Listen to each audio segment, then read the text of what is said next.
দেখুন এই seven sister এবং এই চিকেন স্নেক কি আমাদেরও অনেকগুলো কথা আছে। যদি আমি এই রংপুর কাঁটাটা দেখাই। রংপুর নগরের মাছুয়াপাড়ায় সাবেক শিক্ষক গণপতি চক্রবর্তী তার স্ত্রী মেয়ে ছেলে নিহতের ঘটনায় তোলপাড় গোটা দেশ। পুলিশ বলছে মাদক সেবনে বাধা দেওয়ার জেরেই এই ঘটনা ঘটিয়েছে ঘাতকরা। যদিও বিষয়টিকে যতটা সহজভাবে উপস্থাপন করা হচ্ছে, বিষয়টি অতটাও সহজ না। বিশেষ করে বাংলাদেশের এই ঘটনাকে ভারতীয় মিডিয়া যেভাবে সংখ্যালঘু টর্চারের ঘটনা বলে প্রচার করছে, তাতে ঘটনাটিকে ঘিরে সন্দেহ ক্রমেই বাড়ছে। ভারতের সাথে বাংলাদেশের রাজনৈতিক টানাপোড়েনের কারণে বাংলাদেশে অস্থিরতা তৈরি করতে ভারত এই ঘটনার সাথে জড়িত কিনা সে প্রশ্ন উঠছে। বিশেষ করে স্থানীয়রা বলছেন, যে বাড়িতে এই ঘটনা ঘটেছে তার পাশের এক বাড়িতেই অপরিচিত কিছু ভারতীয় নাগরিকের নিয়মিত যাতায়াত ছিল, যে খবর প্রকাশ করেছে স্বয়ং বাংলাদেশের জনপ্রিয় পত্রিকা আমার দেশ। সেখানকার স্থানীয়রা ভারতীয় নাগরিকের নিয়মিত যাতায়াতের বিষয়টিকে গুরুত্বের সাথে খতিয়ে দেখার অনুরোধ করেছেন। এদিকে একই পরিবারে 4 জন নিহতের ঘটনায় আরো কিছু প্রশ্ন কিন্তু থেকেই যায়। পুলিশের তথ্যমতে 21 ও 22 অক্টোবর দিনভর শিক্ষক গণপতি চক্রবর্তীর মরদেহ পড়েছিল নগরীর মাছুয়াপাড়া এলাকায় নিজের দ্বিতল বাড়ির ছাদে, অথচ আশপাশে রয়েছে একাধিক 3 তলা ভবন। প্রশ্ন উঠেছে 2 দিনেও কারো চোখে কেন পড়ল না মরদেহ।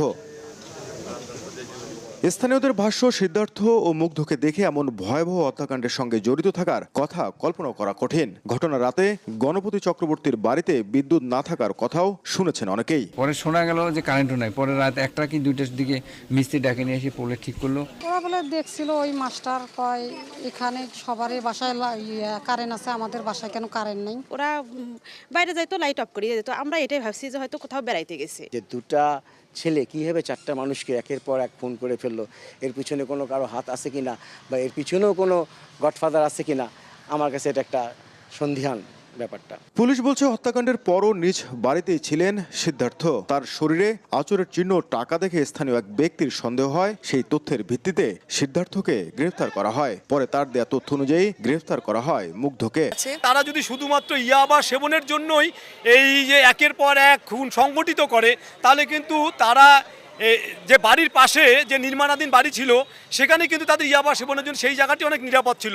তাহলে তারা কিন্তু আবার পুনরায় প্রাচীর টপকিয়ে কিন্তু এই বাড়িতে আসতো না। একদম শেষ পর্যন্ত এর সঠিক বিচার চাইতেই থাকবো। টানা 2 দিন ফোনে না পেয়ে 22 আগস্ট রাতে গণপতি চক্রবর্তীর স্বজনরা বাড়িতে এসে ডাকাডাকি করেন। সাড়া না পেয়ে খবর দেন পুলিশকে। পরে ঘরের ভেতর থেকে শিক্ষক গণপতি চক্রবর্তী, তার স্ত্রী প্রীতিলতা, কন্যা প্রার্থী ও শিশু প্রিয়মের মরদেহ উদ্ধার করা হয়। রংপুরের 4 হত্যাকাণ্ডের ঘটনায় সিদ্ধার্থ ও মুগ্ধ আদালতে 164 ধারায় স্বীকারোক্তিমূলক জবানবন্দি দিয়েছে। দেশ চুরি করে নেবো, চুপ চুপ চুপ, গোটা দেশ চুরি করে নেবো। আমার একটা রিসোর্ট আছে, সেই রিসোর্টটা হচ্ছে ডেইলি আমার 2 থেকে 3 লক্ষ টাকা ইনকাম হয়। গাইবান্ধার পলাশবাড়ি একটি সাধারণ কৃষি প্রধান উপজেলা। 2022 সালের আদমশুমারি অনুসারে এখানকার জনসংখ্যার 93.76% মুসলিম, মাত্র 6%রও কম হিন্দু সহ অন্যান্য সংখ্যালঘু সম্প্রদায়। অথচ এখানেই গড়ে উঠছে বাংলাদেশের সবচেয়ে বড় রামচন্দ্র মূর্তি, উচ্চতা 81 ফুট, 218 শতক জমির উপর বিশাল মন্দির কমপ্লেক্স। ইতোমধ্যে 51 ফুট কৃষ্ণ ও 30 ফুট শিব মূর্তি স্থাপিত হয়েছে। 23টি দোকান, 40টি রেস্ট হাউস, ভোগখানা, সব মিলিয়ে এক বিশাল বাণিজ্যিক ধর্মীয় প্রকল্প। ব্যয়ের পরিমাণ 22 কোটি টাকারও বেশি, কখনো কখনো বলা হচ্ছে 40 কোটি টাকার প্রকল্প। প্রশ্ন উঠছে স্বাভাবিকভাবেই, কেন এত কম হিন্দু অধ্যুষিত এলাকায় এত বড় মন্দির? আর এই প্রকল্পের অর্থই বা এলো কোথা থেকে? আসুন এবার একটু খতিয়ে দেখা যাক। এই প্রকল্পের মূল উদ্যোক্তা হরিদাস চন্দ্র তরণী দাস, 6ষ্ঠ শ্রেণী পাস, ছোটবেলায় ভারতে যাওয়া, পরে এসি মেকার ও সবজি বিক্রেতা হিসেবে সাধারণ জীবন। 2019 সালে হঠাৎ ধর্মান্তরিত হয়ে তাওহিদ ইসলাম নাম নেন, মুসলিম নারীকে বিয়ে করেন। একসময় তার বাবার সাথে তিনি রোহিঙ্গা ক্যাম্পে খাবার সরবরাহ করতেন। তারপর আকস্মিক উত্থান, এসব থেকে বিপুল অর্থের উৎস। 2022 সালে এনএসআই ও র্যাবের অভিযানে তাকে গ্রেপ্তার করা হয়। অভিযোগ, তৎকালীন প্রধানমন্ত্রীর আত্মীয়র পরিচয়ে প্রতারণা, টেন্ডারবাজি, কোটি কোটি টাকা আত্মসাৎ। 14 দিন কারাবাসের পর জামিনে মুক্তি।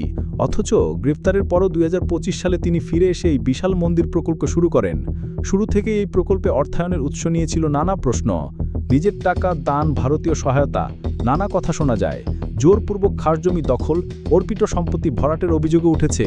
ভারতে বিজেপির হিন্দুত্ববাদী উত্থান, অখণ্ড ভারত বক্তব্য এবং মন্দির মসজিদ রাজনীতির প্রেক্ষাপটে পলাশবাড়ির এই প্রকল্প অনেকের কাছে শুধু ধর্মীয় নয়, ভূ রাজনীতিক বলে মনে হচ্ছে। রাজশাহীতে ভারতীয় সহকারী হাইকমিশনের উপস্থিতি বিতর্ককে আরও ঘনীভূত করেছে। একদিকে সনাতনী সম্প্রদায়ের উৎসাহ, অন্যদিকে সাম্প্রদায়িক উত্তেজনার আশঙ্কা। হরিদাস নিজেকে ধর্মীয় সেবক বললেও তার অতীতের ধর্মান্তর, প্রতারণার মামলা ও আকস্মিক বিপুল বিনিয়োগ অনেক প্রশ্নের জন্ম দিয়েছে। এই মন্দির কি শুধুই ধর্মচর্চার জায়গা, নাকি ধর্মীয় পর্যটনের আড়ালে কৌশলগত এলাকায় প্রভাব বলয় তৈরির প্রয়াস? বাংলাদেশের সাম্প্রদায়িক সম্প্রীতি ও সার্বভৌমত্বের প্রশ্নে এই প্রকল্প নিয়ে স্বচ্ছ তদন্ত ও খোলামেলা আলোচনা অত্যন্ত জরুরি। ধর্মীয় স্বাধীনতা যেমন অস্বীকার করা যায় না, তেমনি জাতীয় নিরাপত্তা ও আইনের শাসনকে উপেক্ষা করা উচিত নয়।